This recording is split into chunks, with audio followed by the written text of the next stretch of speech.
Assalamualaikum warahmatullahi wabarakatuh. Perkenalkan, nama saya Andi Noraksarafi dari kelas Teknik Komputer C. Kesempatan kali ini saya dan teman-teman saya akan menjelaskan sedikit tentang materi Technopreneurship, yaitu BMC atau Business Model Canvas. Nah, di dalam materi ini itu terdapat 4 pokok bahasan. Yang pertama ada definisi BMC. Dalamnya itu akan membahas mengenai pengertian atau definisi dari Business Model Canvas itu. Yang kedua ada tujuan BMC, itu memuat tujuan dari pembuatan BMC ini atau Business Model Canvas ini. Dan poin ketiga itu ada manfaat BMC. Manfaat-manfaat dari BMC itu dijelaskan di bagian ini. Dan poin keempat yaitu bagian-bagian BMC, yaitu unsur-unsur atau bagian-bagian apa saja yang membentuk suatu BMC. Oke, poin pertama yaitu definisi BMC. BMC atau Business Model Canvas itu adalah metode atau alat dalam manajemen strategik dan kewirausahaan atau kebisnisan untuk menjelaskan, mendesain, menantang, menciptakan poros dalam satu bisnis. Nah, melalui BMC ini atau Business Model Canvas ini, perusahaan atau suatu usaha itu seakan-akan melihat bisnis dari gambaran yang besar, namun isinya itu tetap lengkap dan mendetail dan memuat apa saja elemen-elemen kunci yang terkait dengan bisnis yang dia jalankan.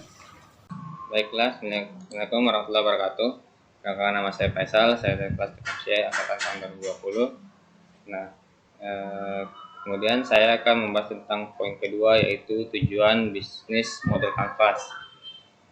BMC atau Business Model Canvas dibuat dengan tujuan untuk membantu perusahaan merancang poin penting dalam bisnis seperti sumber daya, aktivitas, hubungan yang akan dijalin dengan pihak lain, pendapatan, sampai pengeluaran yang harus dikeluarkan.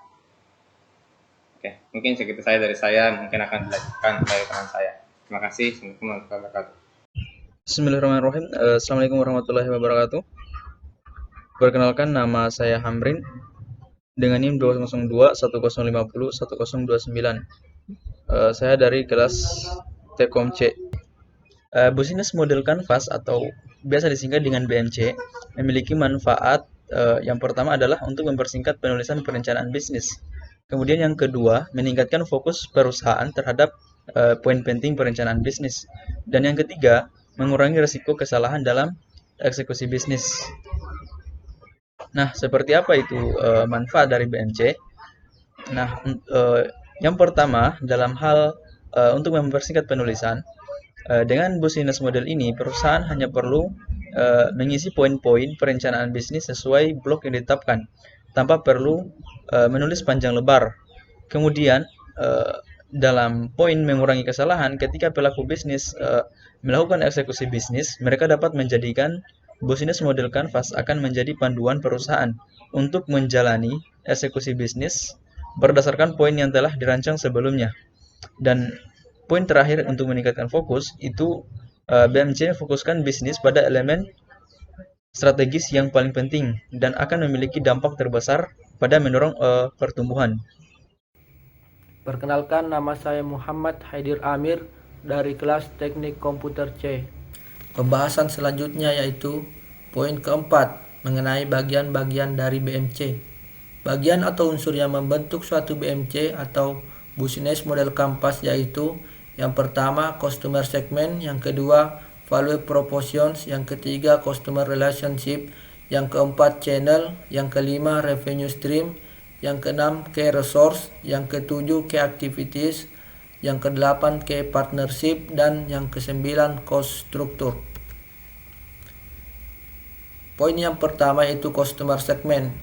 Pelanggan merupakan kunci utama dalam mendapatkan keuntungan. Tanpa pelanggan, maka sebuah perusahaan tidak dapat bertahan lama dalam bisnis yang mereka bangun. Poin yang kedua, Value Propositions, yaitu proposisi nilai menggambarkan bagaimana pelanggan dapat beralih dari satu perusahaan ke perusahaan lain melalui produk atau layanan yang ditawarkan oleh perusahaan berbeda dengan para kompetitornya. Poin yang ketiga, Customer Relationship. Hubungan dengan pelanggan hendaknya dibangun sesuai dengan customer segmen agar bisnis dan hubungan yang dibangun dapat berlangsung lama.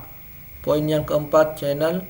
Channel menggambarkan sebuah perusahaan dapat menjalin komunikasi dengan pelanggannya dalam menyampaikan proposisi nilai. Poin yang kelima, key resource. Key resource merupakan aset yang sangat penting yang diperlukan agar bisnis dapat berjalan dengan baik, yaitu meliputi sumber daya manusia, bahan, dan lain-lain. Poin yang keenam, key partnership, yaitu menunjukkan bahwa perusahaan perlu membentuk kerjasama dengan perusahaan atau mitra lainnya dengan tujuan untuk mengoptimalkan bisnis. Poin yang ketujuh, revenue stream, yaitu arus pendapatan menampilkan keadaan keuangan perusahaan yang diperoleh dari uang tunai dari setiap segmen konsumen. Poin yang kedelapan, key activities. Key activities menggambarkan aktivitas penting yang dilakukan oleh perusahaan agar bisnis yang dilakukan dapat bekerja dengan baik. Poin kesembilan atau yang terakhir, cost structure. Dengan cost structure, semua biaya yang dibutuhkan untuk menjalankan suatu model bisnis dapat digambarkan dengan baik. Perkenalkan, nama saya Nusul Akbar dari kelas Tekom C.